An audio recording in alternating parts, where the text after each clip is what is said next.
I would like to invite you to come start a journey with me on a certain study, calling it Tracing the Fourth Beast through Daniel Revelation. Please let us kneel together to ask the Holy Spirit to lead and guide us. Heavenly Father, once again we come to your mercies, to the throne of your mercies, to thank you and to praise you, Lord, for all the wonders that you've done in our life. Father, we ask for your presence to be here, your Holy Spirit, your holy angels, to give us guidance and understanding, to give us spiritual discernment. Father, forgive me where I have failed and blot out my transgression, my iniquity, and my unrighteousness. Make me right with you, Lord, and speak through me that your people may hear what you have to say to them. We thank you, we love you. We ask this in Jesus' name. Amen. So some of you may ask, why is it that Tania would like to speak on a certain subject that is basically pretty well known? Well, Sister Tania has decided to do this because she has come across some information that really triggered her mind to think about certain things. Since 2008, I became a very deep student of Bible prophecies. And in these Bible prophecies, different ideas were basically being passed around about Revelation 17. And at that time, I wasn't too much aware of the writing of Uriah Smith on Revelation. And to be honest, I don't think that we were using them much on them too, because somewhat of attachment has been set aside on Uriah Smith as being wrong on certain things. So the investigation was not really done. But just recently I came across certain information, and of course other sisters shared with me some other stuff that made me get down to the subject to investigate what was it actually being taught during the first, second, and third angel's message during the Millerite history.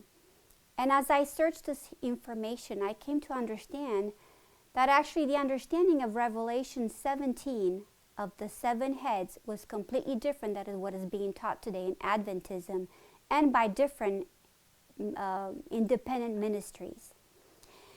So what I'm going to show you, this is basically going to be a little introduction to what I'm going to be presenting, but my whole focus is to begin from Daniel 2 and to take you all the way down from Daniel 2, Daniel 7, Daniel 8, Daniel 9, eventually get into Daniel 11 and 12, and then Revelation 12, 13, and 17.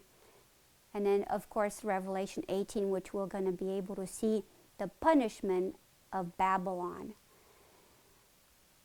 But before I start this subject at that level, I would like to explain to you what have I found that made me question these new teachings that I've been studying with other people, and why I came to the conclusion that they were wrong.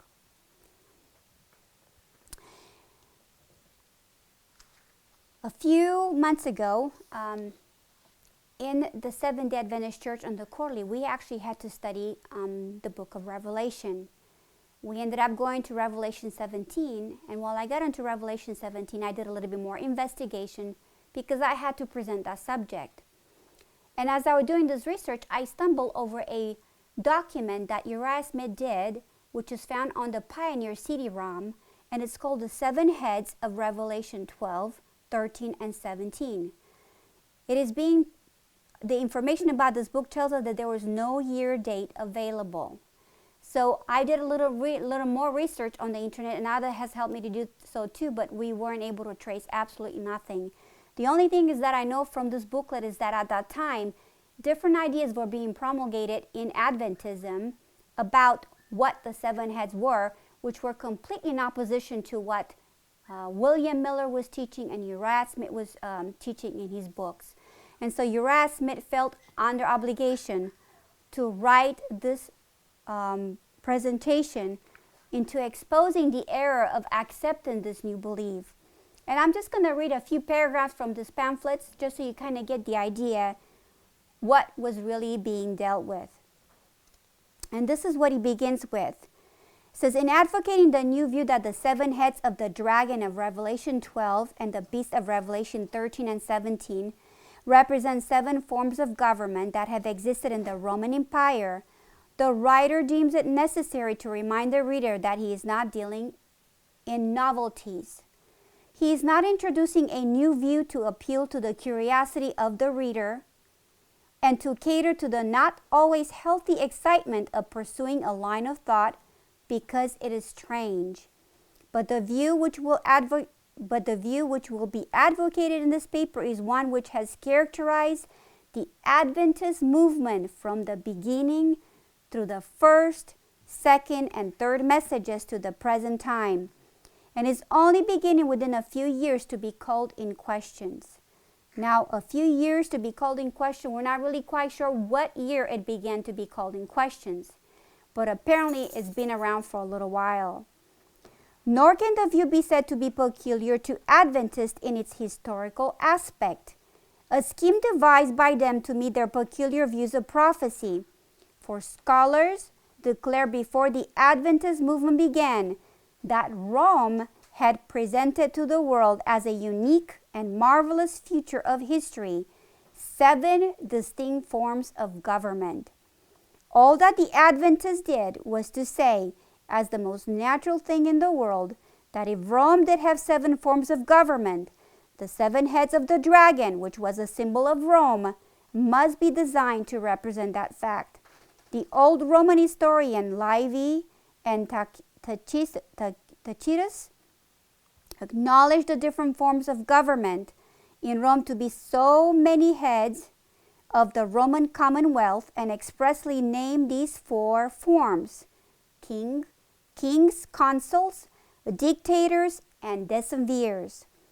And one of the earliest Protestant commentators, Osiander, as early as 1511, names the whole 7 as we have them, namely kings, consuls, decemvirs, dictators, triumvirs, emperors, and popes, as the forms of Roman government represented by the 7 heads of the dragon of Revelation 12 and the 7 heads beast of Revelation 13 and Revelation 17.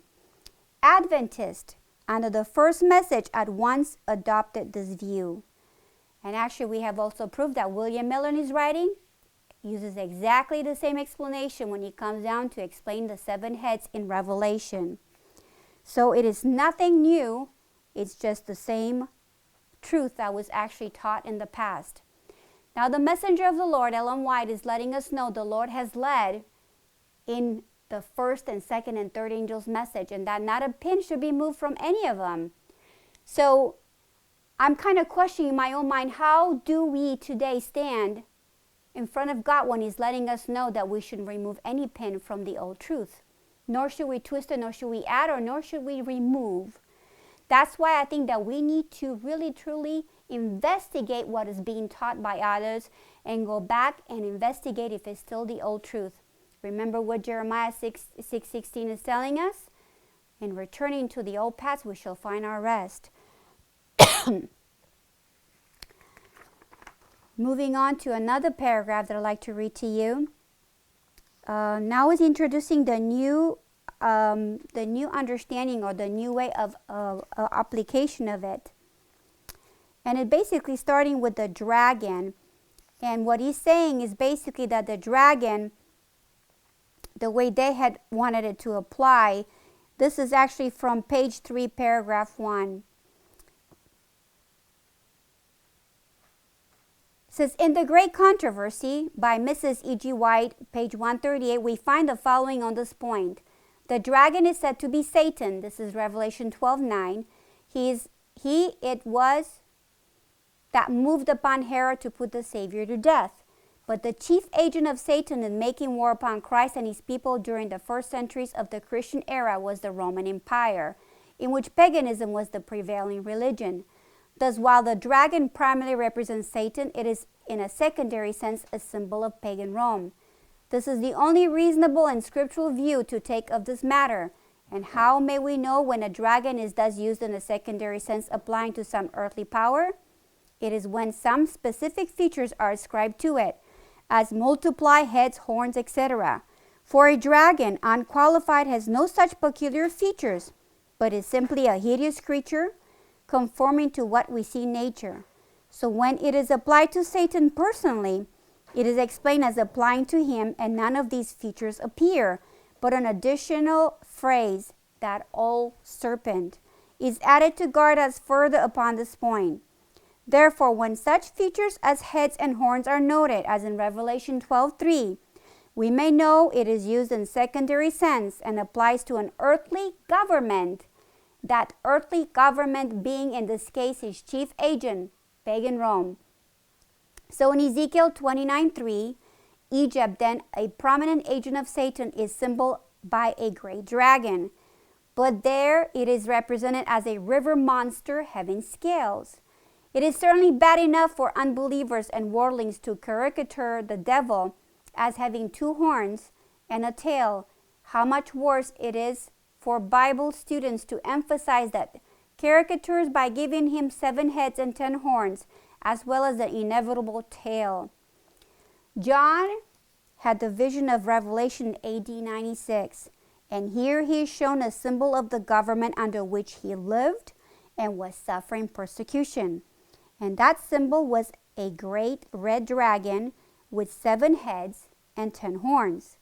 Then all the features which appear in the dragon we should expect to find, should we not, in some features or characteristics of the Roman Empire.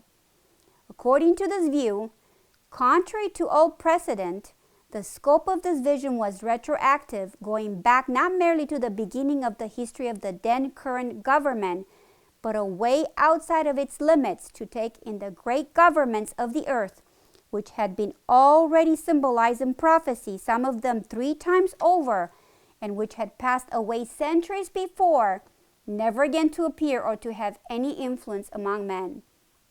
Such kingdoms as these, it is contended, are included among the heads of the dragon, the new enumeration being given as follow: 1. Babylon, 2. Medo-Persia, 3. Greece, 4. Pagan Rome, 5. Papal Rome, 6. United Italy, and 7. A future head yet unknown, and 8. The papacy restored. Another view leaves out United Italy and gives in its stead the pagan Protestant nations of Europe as the 6th head, and makes the 7th head some condition of things yet undeveloped, with an imitation that it is the time of trouble and anarchy that is before us.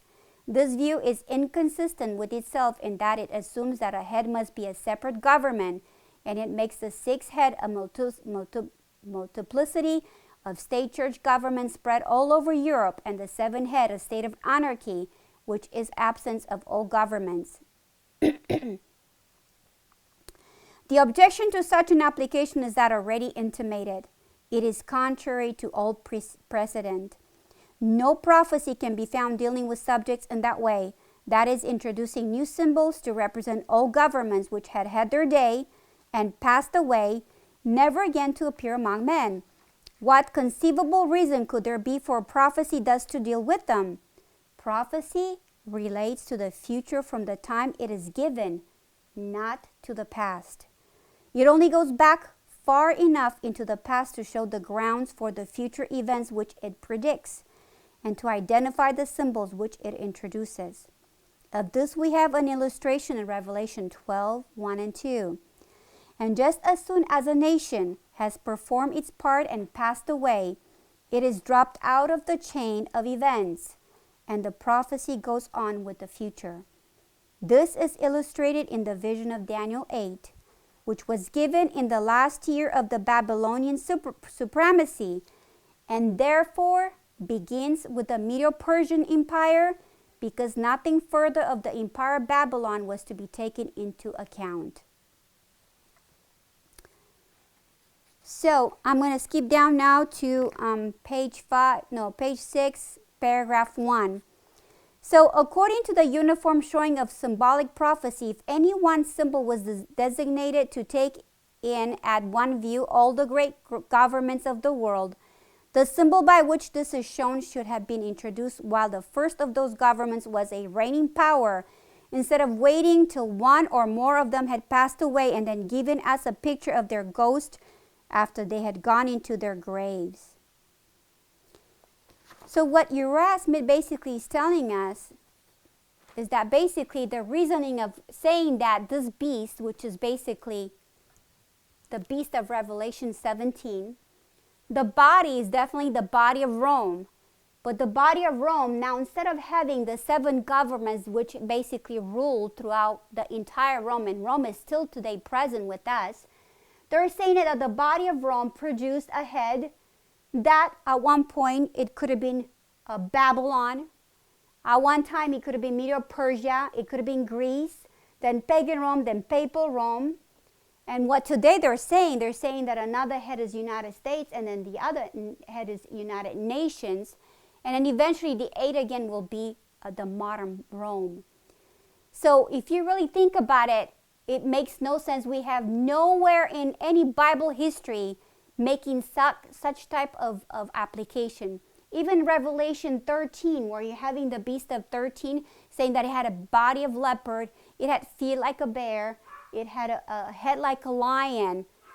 But that was describing the powers or the strength of the previous the previous kingdoms that was before Rome. And that Rome basically had all of them within itself. So this is basically what really triggered me. But not just that. Another question that popped into my mind, did the woman write any time on Babylon, on literal Babylon? Was there actually a woman anymore, woman writing Babylon? And we know that a woman represents the church. Then we're thinking about Medo-Persia, we're thinking about Greece. None of them had actually had a woman writing them because you didn't have church and state united. And also all over the beast was written blasphemy. Well, what does it mean to blaspheme? It's basically blaspheming is basically you make yourself God, or that you have the power to save or to forgive.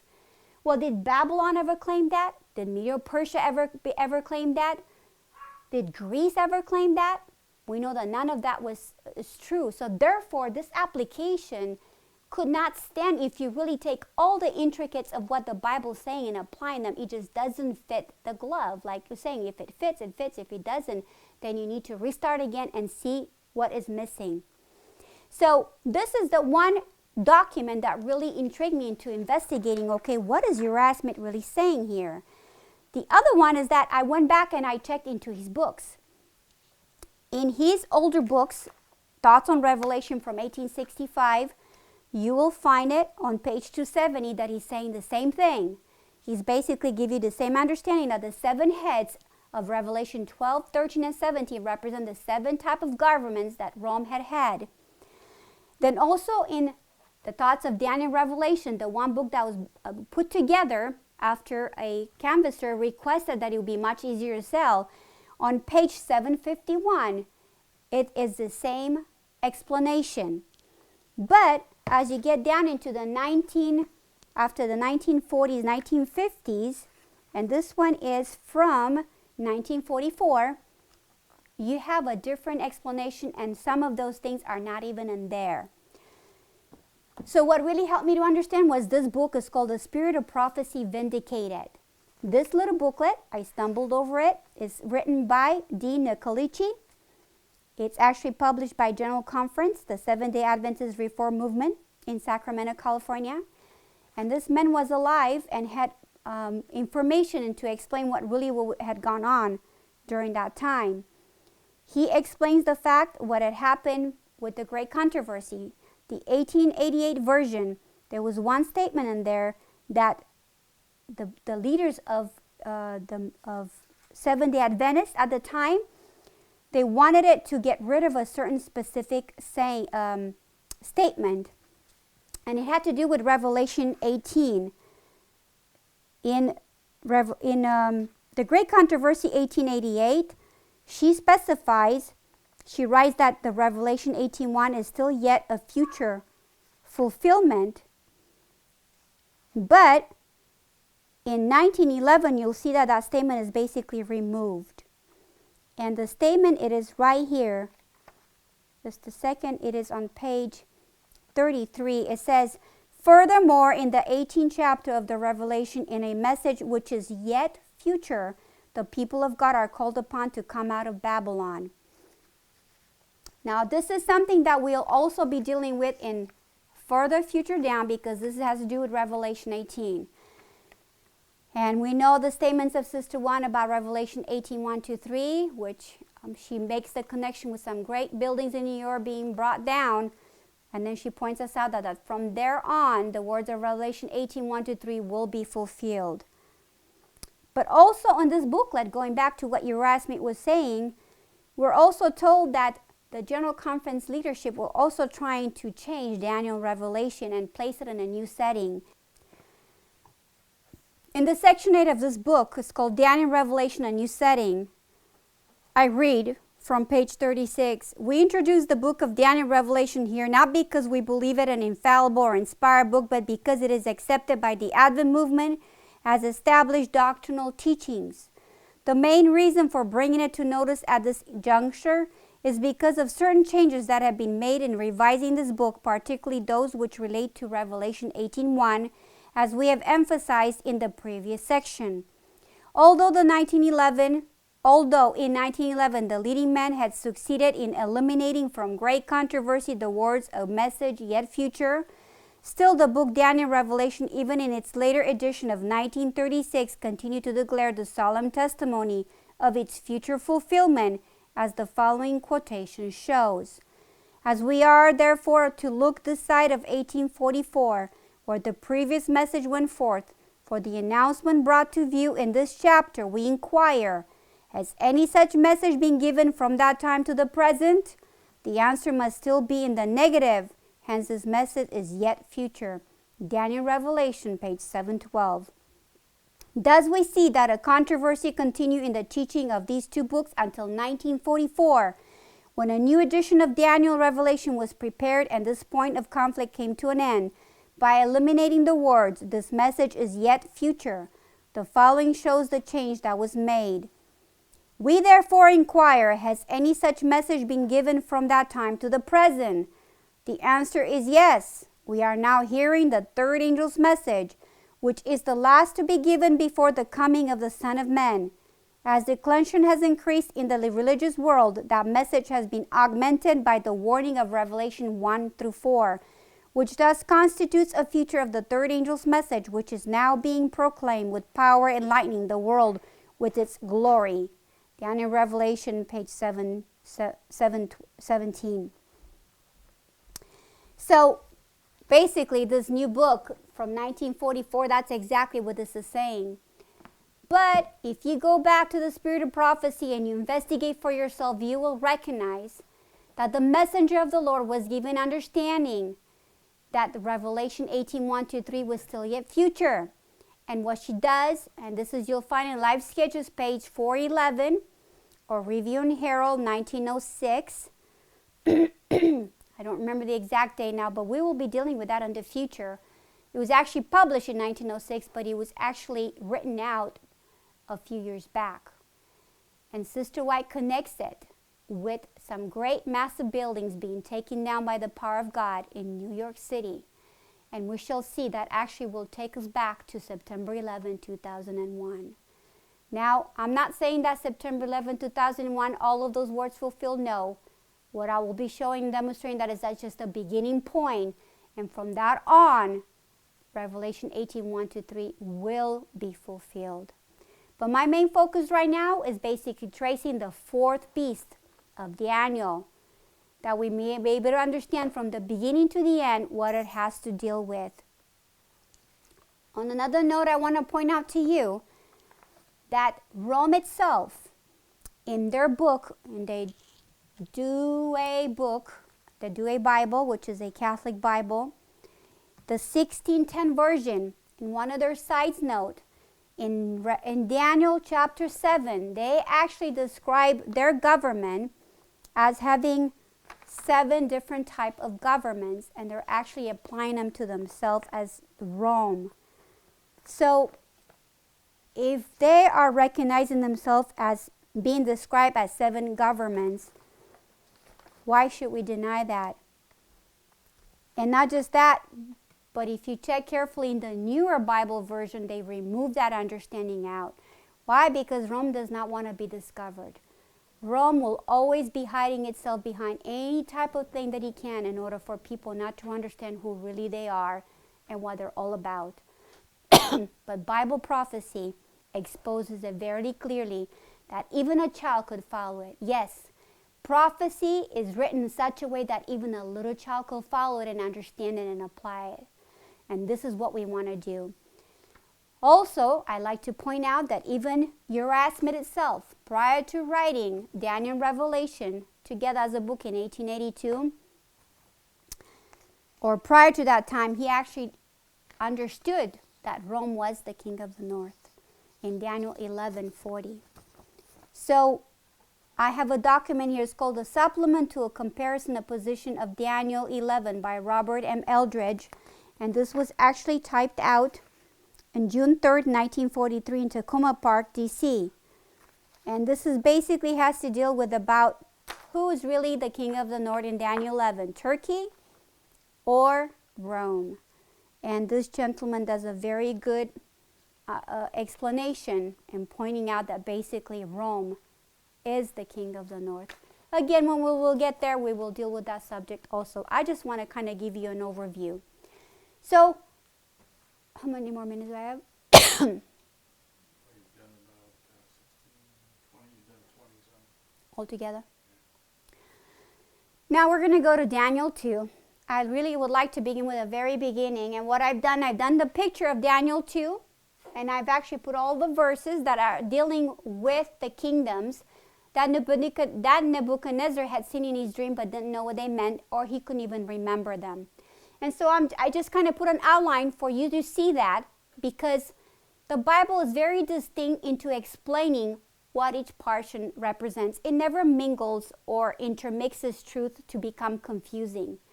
So we have an image that Nebuchadnezzar dreamed in his dreams. And Daniel basically comes and tells him in verse 28, the God in heaven reveals the dream of Nebuchadnezzar through Daniel. In verse 29, God is revealing what should come to pass in the future. So when a prophecy is given, it's always dealing with the future. Verse 30, the dream and its understanding revealed for the king to know his own heart. This is a very good subject to deal with, because prophecy, the reason we have prophecy is basically as we study it, we actually discover our own hearts.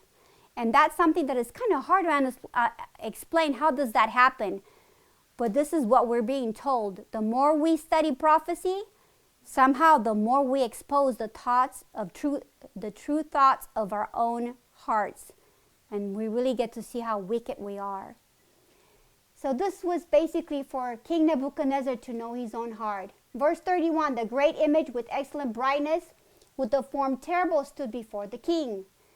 Verse 32, the head of fine gold, his breast of arms of silver, his belly, his tights of brass. Verse 33, the legs of iron, the feet part iron and part clay. Here we have the description.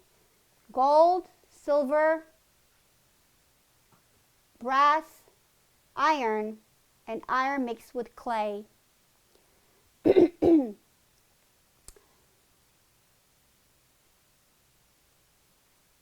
Verse 34, the king saw a stone cut out without hands, which smote the feet and brake them to pieces.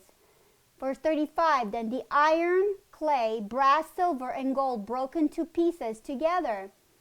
They became like chaff of summer threshing floors. The wind carried them away, no more to be found. The stone that smote the image became a great mountain and filled the whole earth. This is a different kingdom now, that which we don't even have in here, but we know that that kingdom represents a new kingdom, or God's kingdom, that is going to be coming down at this after the whole deal of the great controversy will be done. Now we have the interpretation of the dream. So from verse 36, Daniel is giving the interpretation of what he had dreamed. Nebuchadnezzar is king of kings. God had given him a kingdom, power, strength, and glory. So the head of gold represents Babylon. Verse 37, I just said that he is the king of kings. Verse 38, King Nebuchadnezzar is the head of gold, ruler over humanity and animals. Verse 39, after him another kingdom will arise inferior, which we have Medo-Persia. But in this one, they don't really tell you who they are. Daniel is just telling him there's going to be another kingdom, but he doesn't actually define them who or what they are. Verse 40, the fourth kingdom. Oh, I skipped one. So verse 39, after him another kingdom will arise inferior, and another third kingdom of brass shall rule over all the earth. The fourth kingdom shall be strong as iron. It shall subdue, break in pieces, and bruise. Verse 41, the feet and toes, part potter's clay and part iron. The kingdom divided, but iron is strength. So verse 42, the toes are part iron clay, which equals a kingdom, partly strong and partly broken or brittle or weak. Verse 43, iron and miry clay, and they mingle themselves with the seed of men, but it won't work, just like the iron won't. Iron and clay don't connect with each other. And verse 44, in the days of these kings shall the God of heaven set up a kingdom which shall never be destroyed. He shall not be left to the other people, but he shall break in pieces and consume all these kingdoms, and he shall stand forever. Verse 45, for as the stone was cut out of the mountains without hands, and it breaks the iron, the brass, the clay, the silver, and the gold, the great God had made known to the king Nebuchadnezzar what shall come to pass hereafter. The dream is certain, the interpretation is sure. Now it's interesting because in the days of these kings, now you may think like, oh, in the days of these kings, you're thinking Babylon, Medo Persia, Greece, pagan, and papal Rome, that God will come. But really, what he's connecting right here, these kings are actually taking you to Revelation 17, which is talking about with these kings.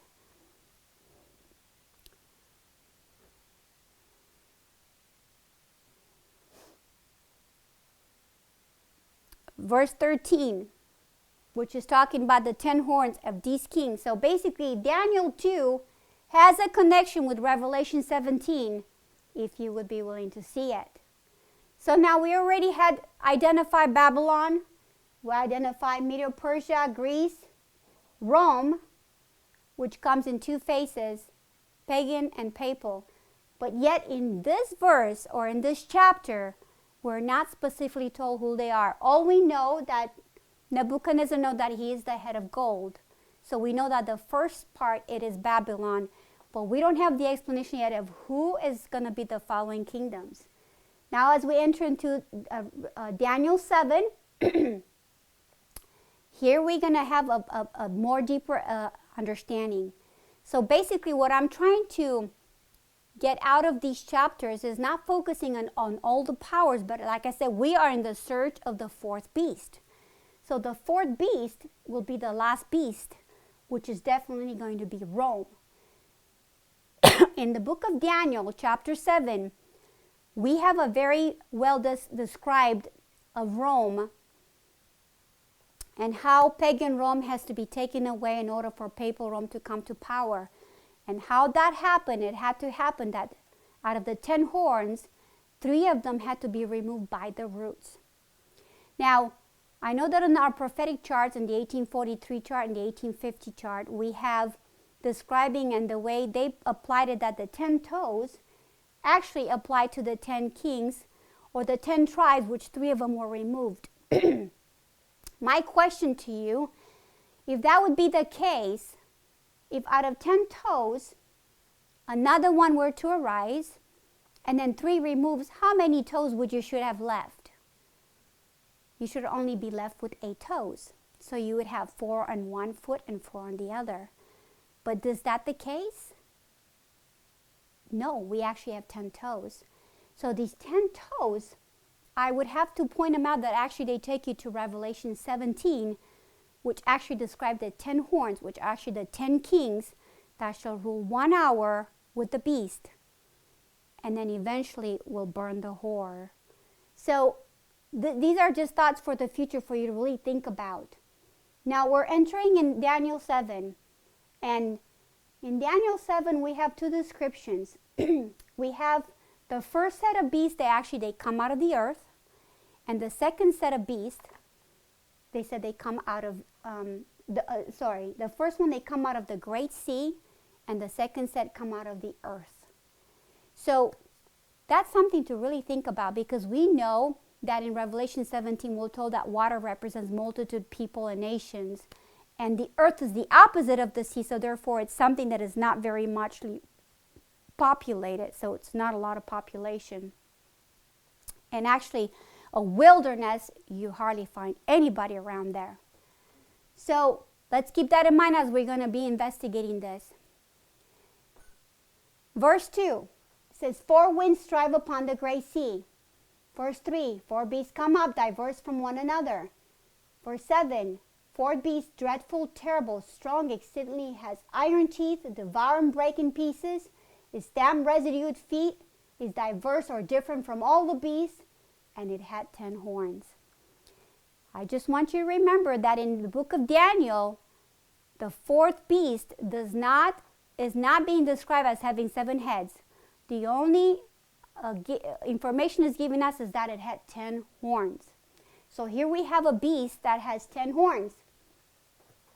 And what I put up in there, I basically put all the tribes that Papal Rome had to remove before it was able to rule with all authority and power given it to him by the dragon, which is being told to us in Revelation 12 and 13.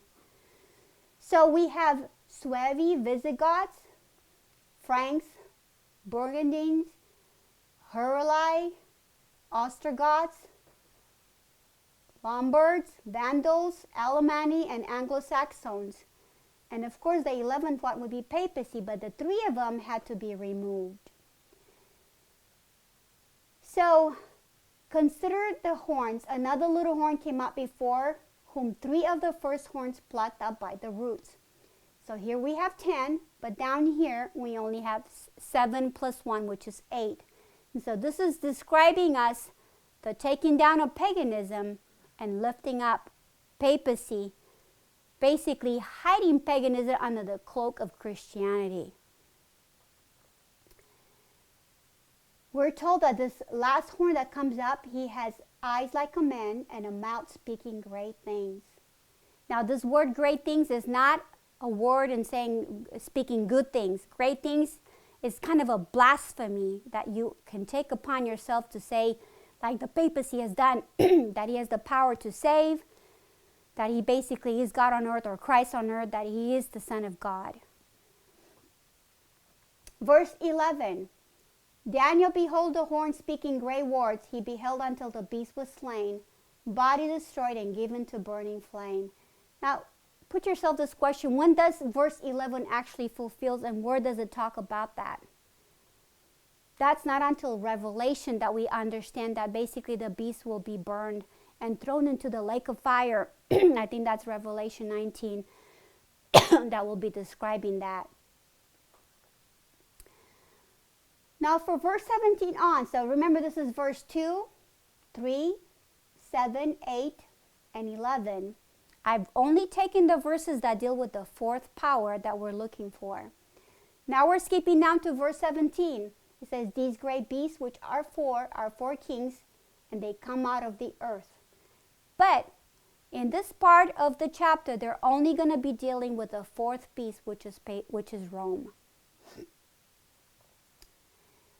Verse 19, know the truth of the 4th beast is diverse from all the other beasts, meaning it's completely different, exceeding dreadful, has teeth of iron, exceeding dreadful, nails of brass, devours, breaks in pieces, stabs residue with his feet. This is also the explanation that you could go to Revelation 13, where you see the beast that comes out of the sea, that has the feet of a bear, it's got a body of a leopard, it's got a mouth or a head of a lion. So it's basically describing this power that it has is to stomp with his feet. It has nelabras that he can devour and breaks in pieces. All of those things, you'll find them over there. Verse 20, the 10 horns in his head, and the other which came out before, whom 3 fell, Even if that horn that had eyes and a mouth speaks great things, he looks more stout than others. Verse 21, the same horn made war with the saints and prevail against them until the Ancient of Days came and judgment given to the saints. Saints passed the kingdom. Oh, possessed the kingdom, I'm sorry. So, verse 21 is already dealing to the time where basically the saints possess the kingdom. When will the saints possess the kingdom? We will not possess the kingdom if we're faithful only till after the 1,000 years and after the lake of fire, after this whole earth is going to be purified and burned away and a new earth is going to be created. So from verse 21, we already are dealing with future things that have not yet fulfilled. Verse 23, the fourth beast or the fourth kingdom upon the earth is diverse or different from all the others, shall devour the whole earth, shall tread it down and break it in pieces. And the 10 horns out of this kingdom, this is verse 24 now, are 10 kings that shall arise. He shall be diverse from the first, and he shall subdue 3. He speaks great words against the Most High, whereas the saints think to change times and laws, that the saints given into his hands for a time, times, and dividing of time. This is actually dealing with the persecution that happened between 538 and 1798, Dark Ages. And again, is dealing right here that he subdued 3 of the horns. So we see 3 of the horns being taken away, and then he rules supremely.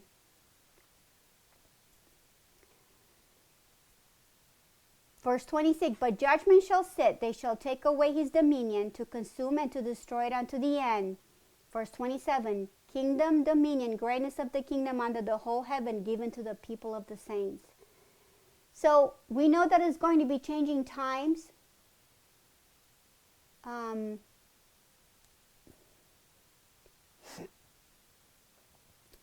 Right in here, verse 25. It says that he speaks great words against the Most High, wear out the saints, think to change times and laws, the saints given into his hands. There's only one religion power in this whole world that basically has done that so far. Out of the Decalogue, the 10 Commandments, we know that Rome, papal Rome, has basically taken the 10 Commandments. The second commandment has been removed completely out. And the fourth commandment is removed part of it, and it's just saying, remember the Sabbath day. And then I believe in the second part of the laws, he had broken down one of the commandment into 2. That way they can still have 10. So out of the 10 commandments, the second commandment, the fourth commandment is some of the longest commandments in all the Decalogue. And those are the ones that one of them he completely removed, the other one he removed the majority of it out of it. And to remove times and days, the only commandment that deals with a time is basically the fourth commandment that has to do with the Sabbath, the 7th day.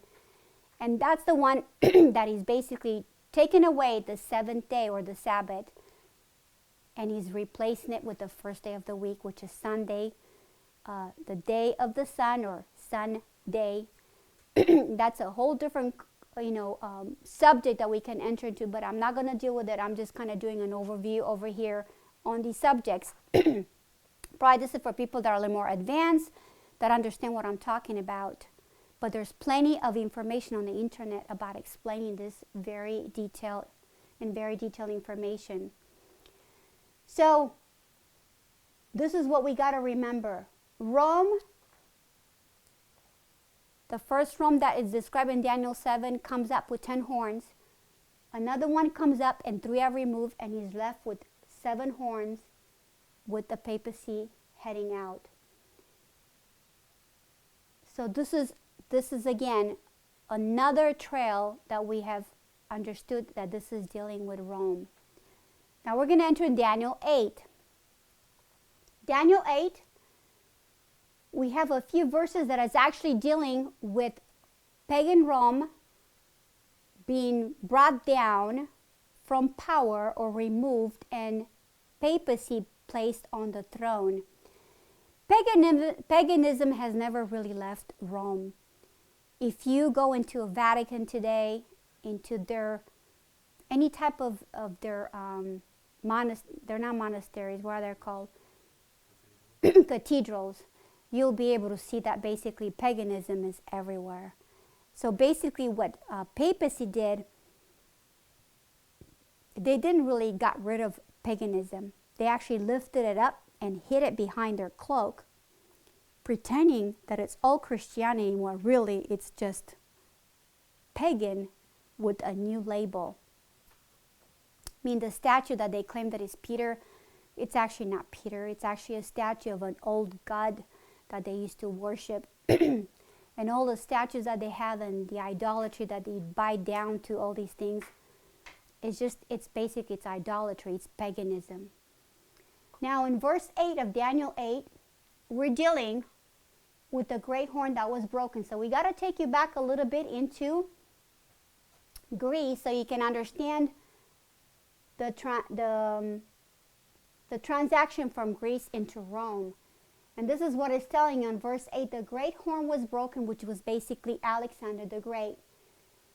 Now, Greece was also introduced as the metal of a brass, but it's also described as a he-goat with one horn, and then the one horn folds away, and then it becomes with 4 horns. Right here is basically letting you know that Alexander the Great represented the first horn, and that horn was broken. Basically, Alexander died, and in his place, 4 horns came up towards the 4 winds of heaven. This is a transfer of power. So after Alexander died, within the 10 years, there was a big battle between all the commanders of Alexander that wanted to have power. And that's another history that I'm not going to enter into. But eventually what happened, out of that battle, a father and a son, and then with 3 other ones came into a battle. And basically the father and the son was basically killed. And the other 3, or the other 4 that were there basically took over. Now one of them was not really present, and that's Seleucus. Ptolemy. But I'm not going to I don't want to confuse anybody, so I'm going to leave that aside. Anyways, the 4 horns came up towards the 4 winds of heaven. Out of one of the winds, even though the Bible doesn't say that, it just says out of one of them came a little horn. But it's actually out of one of the winds, not out of one of the horns, because you won't be able to trace down Rome out of none of the horns that came up after Alexander the Great died. So it has to be out of one of the winds. Came forth the little horn, which was pagan Rome, and it waxed exceeding great towards the south, east, and the pleasant land. As you proceed with your studies, you'll recognize that as Rome rose up into power, he always had to overcome 3 powers. So pagan Rome had to overcome 3 powers. He had to overcome the south, the east, and the pleasant land. Papal Rome, before he got to complete power, he had to overcome 3 horns. He had to overcome the Heruli, Ostrogoths, and Vandals in order to become powerful and to do all that he wanted to do. Now, the issue with these 3 horns is that they were basically not Christians. They did not believe in what the papacy was teaching, and so they had to get rid of them, and that's exactly what they did. Coming back here, it says, it waxed great against the host of heaven, and he cast down the host of the stars to the ground and stamped upon them. These are when the Jewish leaders were killed. Now, there's a lot of different application to this whole history. And actually what Rome has introduced is that this little horn actually refers to as being Antiochus. Antiochus Epiphanes. I'm sorry, I'm having a little bit of trouble. But that's not the case. Why? Because he never even lived around that time when this whole thing took place. So you really cannot even apply it, even though people really want it really bad to apply it to that. It just doesn't fit. Again, everything when you're dealing with prophecy, every single piece of the information given in verses has to fit exactly as they're written. If they don't fit, that means that you have to start all over again and to find the event somewhere else. And this is exactly what we're dealing with here. Everything has to fit perfectly. So we know that pagan Rome was the one who actually magnified himself to the Prince of Hosts. So he magnified against the Prince of the Hosts, which is Jesus Christ. And from him the daily paganism was taken away, and place of his sanctuary, city of Rome, was cast down. So you got to understand the battle that is going here. Pagan Rome is the one who tramples over Jesus Christ. It was through his power that the Jewish nation was able to crucify Christ. And from him, the daily, which is paganism, was taken away, and the place of his sanctuary, or the city of Rome, was cast down. This is the place when Constantinople was basically chosen as the new place, as a as the head city, what is called the capital. So basically, Constantinople removed his throne from Rome and moved it to Constantine removed it from Rome and moved to Constantinople, which was in the part of Turkey. And this is what we have right here. This is a donation of Constantine. This is fresco showing Sylvester. Sylvester was the Pope at the time, receiving the purported donation from Constantine Rite in the 13th century in Santi Quattro Coronati, Rome. So basically, you see that basically Constantine is basically bound down to the Pope, allowing him to take over his place. Verse 12, and a host was given him against the Delian transgression. Delian's transgression was taken away from Rome, which equals paganism taken away or lifted up under the cloak of papalism. And the word take away in the Hebrew language is called rum, which in our English translation was being taken away, that actually in the original language means to be lifted up and excel. And really, when you think about it, that's exactly what paganism did. It was lifted up and he excelled tremendously under papacy, under the cloak of Christianity, and still doing it today. So Rome cannot be separated from religion, and religion cannot be separated from Rome. Isn't it interesting that the face of papal Rome is basically church and state united, with the church in control? Pagan Rome, you have church and state, but the church is representing as paganism, but the state is actually in control of paganism. But with papacy, it's exactly the opposite. You have papacy in control of the state, but you don't have a woman showing it in here. It's just the beast itself that actually is included in that power. And this is something that you got to remember. Rome cannot be separated from religion, and religion cannot be separated from Rome. That's a rule that always should be remembered. So paganism is a system where state is controlled by religion. Papacy, a system where religion controls the state. That's something, another rule that has to be remembered. So the center of paganism and papacy was the city of Rome. Paganism had in Rome its chief temple or sanctuary. Papacy's seat is the Vatican City of Rome. This is what you got to remember. Even today, Vatican is one of the smallest countries in the whole world, and yet it's a country and it's a church at the same time. So it's got church and state already united in there. You cannot separate religion from Rome. That's just how it is. Verse 12, it cast down truth to the ground and prospered. Verse 13, how long the vision, the daily, the transgression of desolations?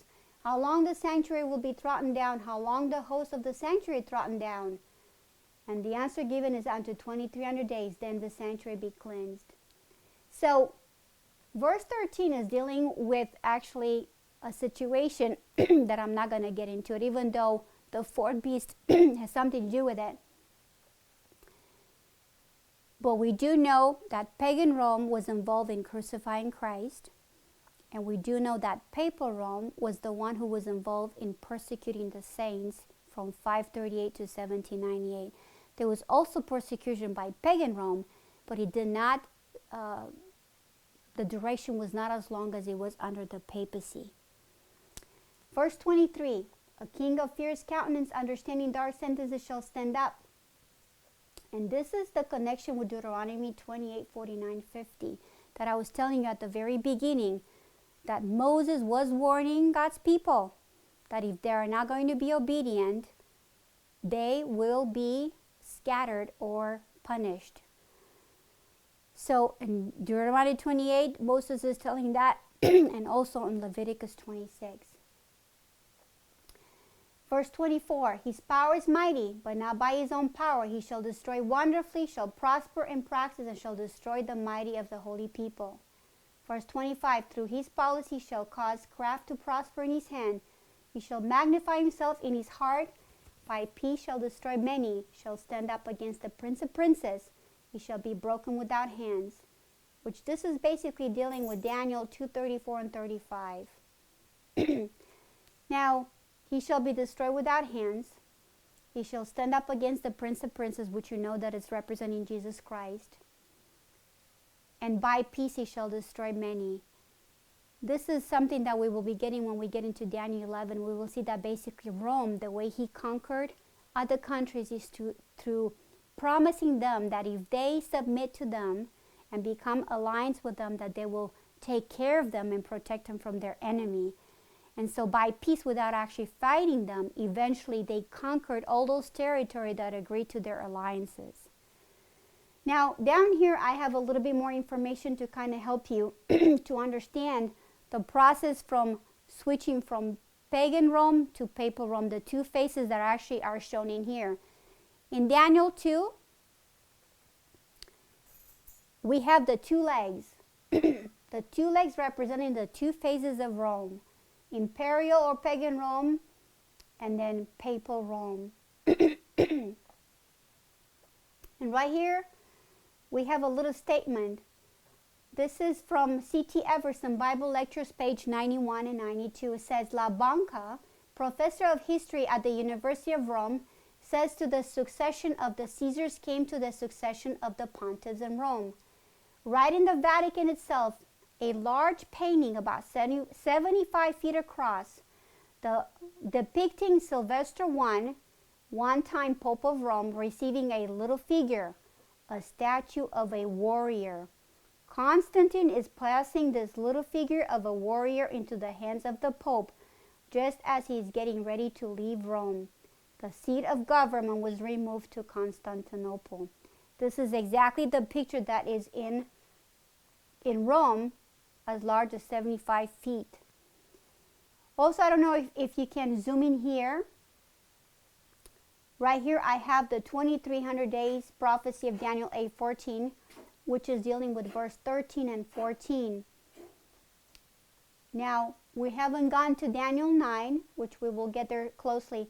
But right here, it kind of gives you the days that is dealing with the 2300 days, all the way from 457 BC, from the third degree to rebuild Jerusalem, which is marked in Ezra 7:1 through 27, all the way to 1844, which is the start of the judgment of the dead, and then to the living, actually equals 2300 days. So we're going from BC to AD.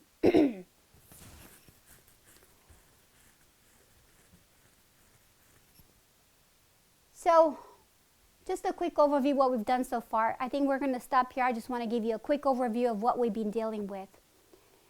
I have desired to start a presentation, a study into tracing the four beasts through Daniel and Revelation.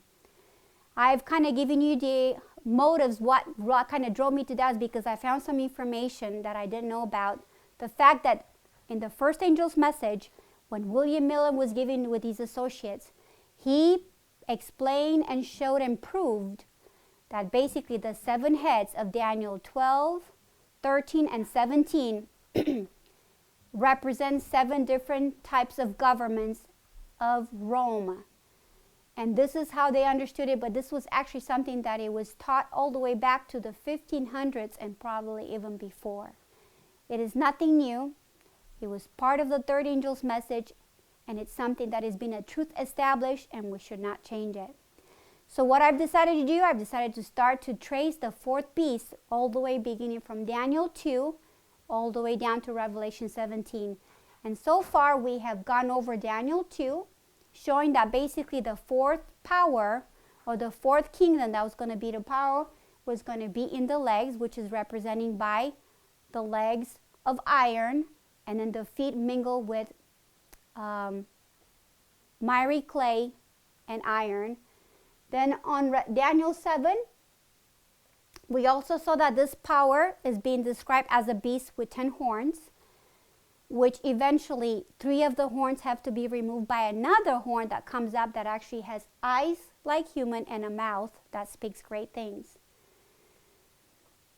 And we also were told that this power, this little horn that came up, basically will think to change times and laws, and will trample down the saints for times the dividing of time. In Daniel 8, I basically kind of went very quickly over the history of removing of pagan Rome and placing on the throne papal Rome. And it's basically showing you right here the head of Media-Persia, and basically after the first horn, which is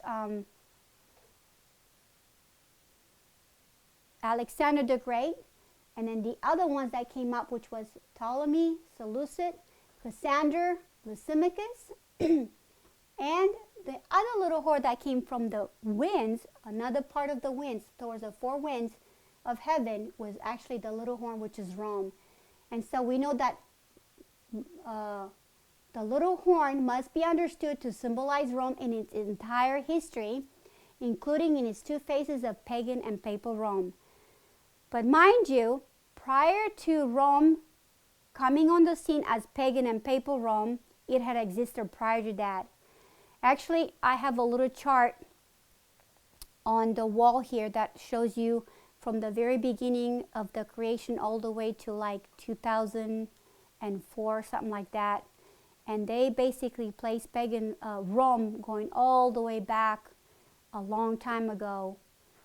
And so prior to the times that Rome becomes pagan and papal, the other ones that we have, the other form of government, the other one was kingly, the other one was consular, the other one was decemvirate, dictatorial, and triumvirate, and then imperial and papal. So eventually we would like to be able to prove that beyond a doubt, that what Erasmus presented, what William Mills presented, and those before him as early as 1500, it's actually the truth that we should be standing. And then this other new theory right now that they're being taught by different ministries and even our own dear Seventh-day Adventist Church will be shown that actually has no way of proving, or you don't have enough testimony to stand upon that truth.